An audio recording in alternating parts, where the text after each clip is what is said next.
সম্মানিত মুগদাবাসী, আসসালামু আলাইকুম। আমি তারিকুজ্জামান, অফিসার ইনচার্জ মুগদা থানা। আর কয়েকদিন পরেই আমাদের পবিত্র ঈদুল আজহা। এই ঈদ উপলক্ষে প্রতিবারের মতোই আমাদের এই মুগদা থানা এলাকায় যারা বসবাসরত সম্মানিত নাগরিকবৃন্দ, আপনারা আপনাদের অনেকেই গ্রামের বাড়িতে যাবেন ঈদ করতে। আপনারা যখনই গ্রামের বাড়িতে যান ঈদ করতে, আমাদের আসলে আমরা যারা পুলিশে চাকরি করি, এই সময়টা আমাদের জন্য গুরুত্বপূর্ণ। আপনারা ঈদের আনন্দ ভাগাভাগি করতে আপনারা গ্রামে ছুটিতে যান, আর আমাদের দায়িত্ব আরও বেড়ে যায়। আমরা আপনাদেরকে কিছু অনুরোধ করার জন্য আজকে আমার এই বক্তব্য। আপনারা যারা গ্রামে যান ঈদের ছুটিতে, যাওয়ার আগে আপনারা আপনাদের যে ফ্ল্যাট বাসা বা আপনাদের যে এখানে যারা ঢাকায় যে বসবাসরত যে আপনাদের ঘর, এই ঘরের যে মূল্যবান সামগ্রী, স্বর্ণ বা টাকা পয়সা, এটা খালি বাসায় রেখে না যাওয়ার জন্য আমি বিশেষভাবে অনুরোধ করছি।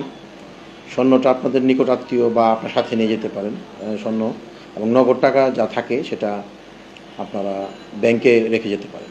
যাওয়ার আগে আপনার ইলেকট্রিক বা ইলেকট্রনিক সামগ্রী, আমাদের বিশেষ করে আমাদের ঘরের যে বাতি, ফ্রিজ বা বিদ্যুতের লাইন, এটা বন্ধ করে রেখে যাওয়ার জন্য অনুরোধ করছি। ওয়াশরুমের কল, এগুলি আপনারা একটু বন্ধ করে যাবেন।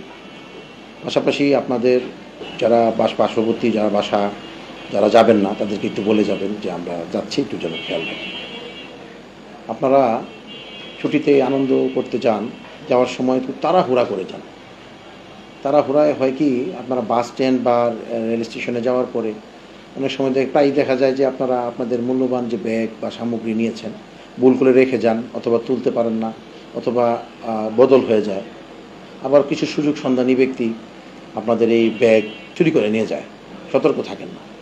তো এই বিষয়ে আপনার কাছে বিশেষভাবে অনুরোধ করব যে আপনারা আপনাদের মালামালের দিকে খেয়াল রাখবেন, এবং পথচারী বা আপনার সহযোগী বা আপনার পাশে থাকা কোনো অপরিচিত ব্যক্তি, তাদের দেওয়া কোনো কিছু খাবেন না।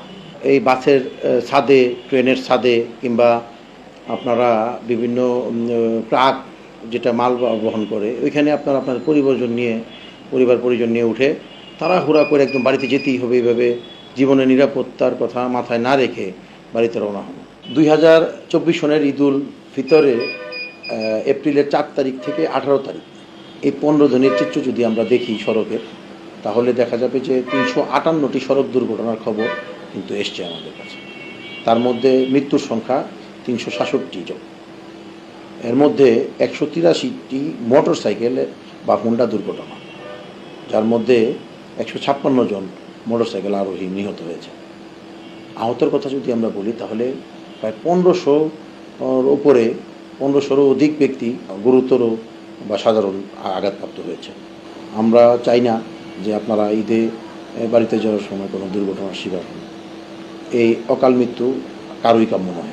আমি মফস্বলেও চাকরি করেছি, মফস্বলে বিভিন্ন থানায় চাকরি করেছি। দেখা যায় যে ঈদের মধ্যে আপনার এই সোনামণিরা গ্রামের আনন্দ করতে যায়, গিয়ে তার চাচাতো ভাই, মামাতো ভাই বা তার সঙ্গী বা সমবয়সী বাচ্চাদের সাথে সেও পানিতে নেমে পড়ে। এরপরে সাঁতার জানার না কারণে তারা একটা দুর্ঘটনার মধ্যে পড়ে, এমনকি অনেক বাচ্চা মারা যায়। 2022 সনের বিশ্ব স্বাস্থ্য সংস্থা এবং ইউনিসেফ বলতেছে যে 2022 সনেই আমাদের বাংলাদেশে প্রায় 14,000-এর মতো মানুষ পানিতে ডুবে মারা গেছে। তার মধ্যে 98% নিহত ব্যক্তি বা মারা যাওয়া ব্যক্তি হইল 18 বছরের নিচে বয়স। তার মধ্যে গ্রামের বাচ্চারা যেটা 5 বছরের নিচে বয়স, তাদের সংখ্যা 7.9%, এবং শহরের বাচ্চার সংখ্যা 5.8%। তো আমি মনে করি যে আপনারা যারা ঈদের ছুটিতে যান আনন্দ করতে, অবশ্যই আপনার সন্তানের দিকে খেয়াল রাখবেন। তারা যেন কোনো অবস্থাতে সাঁতার না জানে পানিতে না নামতে পারে। আমাদের যারা থাকবেন সম্মানিত নাগরিকরা ঈদের মধ্যে, তাদেরকে আমি একটু অনুরোধ করব যে এখন বৃষ্টির সময় বিভিন্ন জায়গায় হয়তো ডেঙ্গুর প্রকোপ দেখা দিতে পারে, যে কারণে আমাদের চারদিকের পরিবেশটা আমরা একটু পরিষ্কার পরিচ্ছন্ন রাখবো।